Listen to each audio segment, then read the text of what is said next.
होली का त्योहार आने वाला था। रौनक, आरव, सिया और उनकी दोस्त मंडली बहुत उत्साहित थे।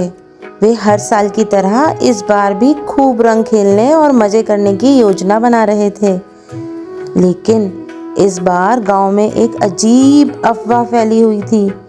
पुराने पीपल के पेड़ के पास से रंग लेकर मत आना, वरना कुछ अनहोनी हो सकती है। रौनक और उसके दोस्त इन बातों को मजाक समझते थे। वे सोच रहे थे कि ये सिर्फ बड़ों का डराने का तरीका है ताकि बच्चे वहां ना जाएं। पर उन्हें क्या पता था कि इस बार कुछ अजीब होने वाला है। होली की सुबह जब सब अपने अपने रंग और पिचकारियां लेकर निकल पड़े, तभी आरव को अचानक ख्याल आया, क्यों ना हम पीपल के पेड़ के पास से गुलाल लाएं। अगर कुछ नहीं हुआ तो ये साबित हो जाएगा कि सब अफवाहें झूठी हैं। सिया डर गई और मना करने लगी, पर बाकी दोस्त हंसने लगे। डरपोक मत बनो, चलो ये भी देख लेते हैं, रौनक बोला। वे सभी पीपल के पेड़ के पास पहुंचे। वहां जमीन पर लाल और नीला गुलाल पड़ा था, मानो किसी ने वहीं रख छोड़ा हो। आरव ने गुलाल उठाया और मस्ती में रौनक के ऊपर फेंक दिया। जैसे ही गुलाल उसके चेहरे पर लगा, उसे अजीब सी ठंडक महसूस हुई। अचानक हवा चलने लगी। एक खौफनाक हंसी गूंज उठी। तुमने मेरा गुलाल उठा लिया, अब तुम मेरे खेल में फंस गए। बच्चे डरकर इधर उधर देखने लगे, लेकिन वहां कोई नहीं था। तभी आरव की परछाई जमीन पर कुछ अलग दिखने लगी। उसका सिर तो था, पर शरीर नहीं।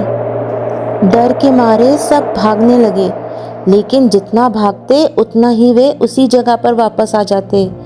चारों ओर धुंध छा गई और अचानक एक परछाई उभरी।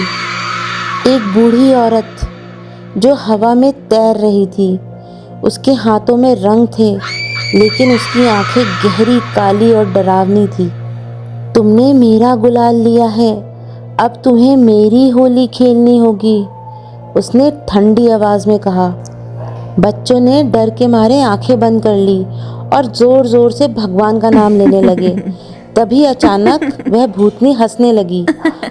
उसकी हंसी अब डरावनी नहीं, बल्कि मधुर लग रही थी। बच्चों ने आंखें खोली तो देखा कि वह बूढ़ी औरत अब एक साधारण इंसान की तरह दिख रही थी। उसकी आंखों में अब नफरत नहीं, बल्कि आंसू थे।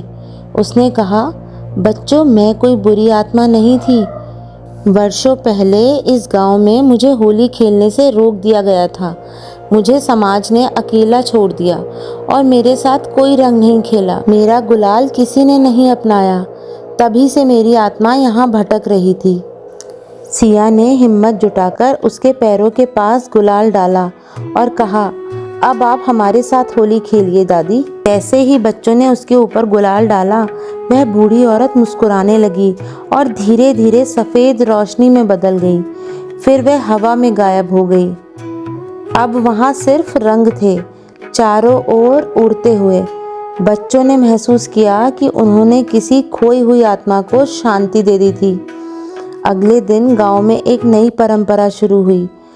अब हर साल होली पर गरीब और अकेले बुजुर्गों को बुलाया जाता और उनके साथ रंग खेला जाता, ताकि कोई भी कभी अकेला महसूस न करे। और इस तरह एक डरावनी रात की कहानी रंगों की खुशी में बदल गई और सबने मिलकर होली मनाई। आप सबको होली की बहुत बहुत शुभकामनाएं। हैप्पी होली।